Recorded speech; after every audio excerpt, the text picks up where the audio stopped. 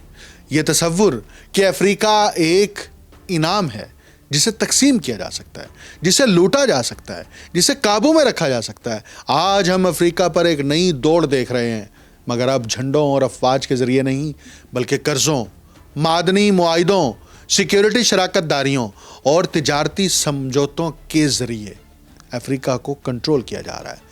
Chain belt and road منصوبے کے تحت پورے بر اعظم میں بڑے انفراسٹرکچر منصوبے قائم کر رہا ہے۔ روس پرائیویٹ ملٹری کانٹریکٹر وہاں بھیج رہا ہے، معدنی وسائل کے معاہدے کر رہا ہے، اور مالی سے سوڈان تک روس اپنا سیاسی اثر و رسوخ بڑھا رہا ہے۔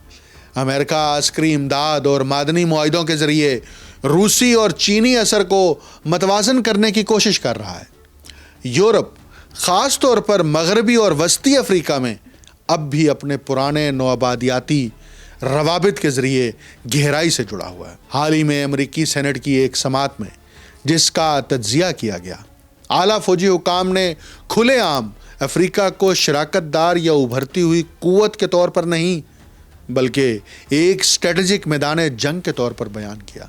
ایک ایسا خطہ جہاں چین اور روس کو مات دینی ہے، جہاں وسائل، بندرگاہوں اور اثر و رسوخ کو اپنے عالمی مفاد کے لیے محفوظ کرنا ہے۔ یہی وہ تسلسل ہے جو برلن سے شروع ہوا تھا اور آج بھی مختلف شکلوں میں جاری ہے۔ ہم ماضی کے برسوں میں یہ طریقہ استعمال کرتے رہے ہیں، اب جبکہ یو ایس ایڈ اور اس کی متعدد صلاحیتوں کو محکمہ خارجہ کے دائرے میں سمویا جا رہا ہے، ہم اس بات پر غور کر رہے ہیں کہ کس طرح امریکی حکومتی دباؤ کو خاص طور پر اپنے حریفوں کے مقابل اپنے اسٹریٹجک اہداف کے حصول کے لیے زیادہ مؤثر انداز میں بروئے کار لایا جائے۔ مجھے یہ بات بے حد پریشان کن محسوس ہوتی ہے کہ معدنی وسائل سے مالا مال یہ بر اعظم اتنے عرصے کے باوجود اپنے ہی لوگوں کے فائدے کے لیے ان وسائل کو مؤثر طور پر استعمال نہیں کر سکا۔ یہ ایک ایسا معمہ ہے جسے ہم آج تک پوری طرح حل نہیں کر پائے۔ آج چاروں طرف نگاہ ڈالیں تو نظر آتا ہے کہ طاقتور ممالک ایک بار پھر اپنے دعوے جمانے کی دوڑ میں مصروف ہیں۔ انہیں افریقہ کا کوبالٹ چاہیے، لیتھیم چاہیے، تیل چاہیے، سونا چاہیے، زرعی زمینیں چاہیے، وہی عناصر جو مستقبل کی عالمی معیشت کی شہرک ہیں۔ اور ایک بار پھر افریقہ کی آواز، اس کے عوام، اس کی تحریکیں، اس کے مفکرین غیر ملکی مفادات کے شور میں دبتی جا رہی ہیں، بالکل اسی طرح جیسے برلن میں ہوا تھا۔ طریقے بدل گئے ہیں، زبان بدل گئی ہے، مگر بنیادی حرکیات وہی ہیں۔ افریقہ کی دولت پر کنٹرول کی کشمکش، بغیر افریقہ کے لوگوں کو بااختیار بنائے مگر ہم اسے پہچان نہ سکے، اسے نام نہ دے سکے اور اس کا سامنا نہیں کر سکے تو تاریخ خود کو دہرانے میں دیر نہیں لگائے گی۔ برلن کانفرنس ہمیں ایک کڑوی حقیقت یاد دلاتی ہے، جب آپ میز پر موجود نہیں ہوتے تو آپ خود موضوع بحث بن جاتے ہیں۔ 1884 میں افریقہ کو محض نظر انداز نہیں کیا گیا تھا، اسے رضامندی کے بغیر، احترام کے بغیر، بے رحمی سے تقسیم کیا گیا تھا۔ اور آج جب افریقہ پر ایک نئی دوڑ جاری ہے، ہمیں اپنے آپ سے یہ مشکل سوال پوچھنا ہوگا، کیا تاریخ دوبارہ خود کو دہرائے گی؟ کیا افریقہ ایک بار پھر بیرونی طاقتوں کے لیے ایک انعام بن کر رہ جائے گا؟ یا کیا افریقی عوام، قوم اور نسلیں کھڑی ہو کر آواز بلند کر کے اپنی داستان خود لکھنے کا حق واپس حاصل کرے گی؟ کیا اس بار کچھ مختلف ہوگا؟ کیونکہ فیصلہ صرف بیرونی طاقتوں کے ہاتھ میں نہیں ہے، یہ افریقی لیڈرز کے ہاتھ میں بھی ہے، یہ افریقی عوام کے ہاتھ میں بھی ہے، یہ سب کے ہاتھ میں ہے۔ آپ کے ہاتھ میں جو یہ دیکھ رہے ہیں، اس تاریخ کے وارث، اس لمحے کے گواہ، اور وہ ساتھی جو افریقہ کو ابھرتا دیکھنا چاہتے ہیں۔ اتنی بے پناہ دولت رکھنے والا یہ براعظم اپنے ہی لوگوں کی فلاح کے لیے اسے کیوں استعمال نہیں کر سکا؟ افریقی اقوام کو آج حقیقی شراکت داری کا مطالبہ کرنا ہوگا، نئے آنکھوں کا نہیں۔ افریقی عوام کو خود مختاری کا مطالبہ کرنا ہوگا، محض امداد کا نہیں۔ افریقی حکومتوں کو ایسے مستقبل کا مطالبہ کرنا ہوگا جہاں افریقہ کسی اور کی سلطنت کا میدان جنگ نہ ہو، بلکہ اپنی تقدیر کا معمار خود ہو۔ آج جب افریقہ کی معدنی دولت، جغرافیائی اہمیت اور ابھرتی منڈیوں پر نئی عالمی کشمکش جاری ہے تو یہ واضح ہوتا ہے کہ برلن کی کانفرنس تاریخ کا بند باب نہیں بلکہ حال کا زندہ تسلسل ہے۔ فرق صرف انداز کا ہے، ذہنیت وہی ہے۔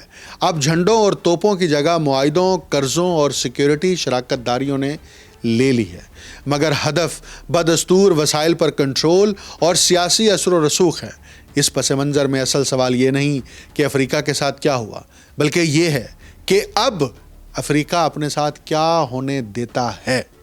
تاریخ نے ایک بار اسے میز سے باہر رکھا تھا، اب فیصلہ افریقی لیڈرشپ، عوام اور اداروں کے ہاتھ میں ہے کہ وہ خود کو موضوع بحث بننے دیں گے یا اپنی تقدیر خود لکھیں گے۔